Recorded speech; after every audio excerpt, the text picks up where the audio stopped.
America.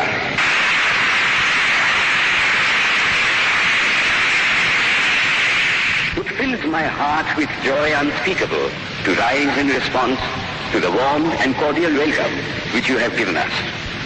I thank you in the name of the most ancient order of monks in the world. I thank you in the name of the mother of religions. And I thank you in the name of the millions and millions of Hindu people of all classes and sects. My thanks also to some of the speakers on this platform who, referring to the delegates from the Orient, have told you that these men from far-off nations may well claim the honor of bearing to different lands the idea of toleration.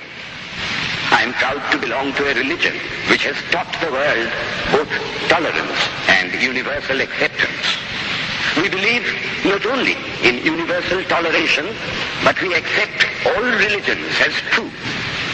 I am proud to belong to a nation which has sheltered the persecuted and the refugees of all religions and all nations of the earth. I am proud to tell you that we have gathered in our bosom the purest remnant of the Israelites who came to southern India and took refuge with us in the very year in which their holy temple was shattered to pieces by Roman tyranny. I am proud to belong to the religion which has sheltered and is still fostering the remnant of the grand Zoroastrian nation. I will quote to you, brethren, a few lines from a hymn which I remember to have repeated from my earliest boyhood, which is every day repeated by millions of human beings. As the different streams, having their sources in different places, all mingle their water in the sea, so, O Lord, the different paths which men take through different tendencies, various though they appear, crooked or straight, all lead to Thee. The present convention, which is one of the most august assemblies ever held, is in itself a vindication, a declaration to the world of the wonderful doctrine preached in the Gita. Whosoever comes to me, through whatsoever form, I reach him. All men are struggling through paths which in the end lead to me.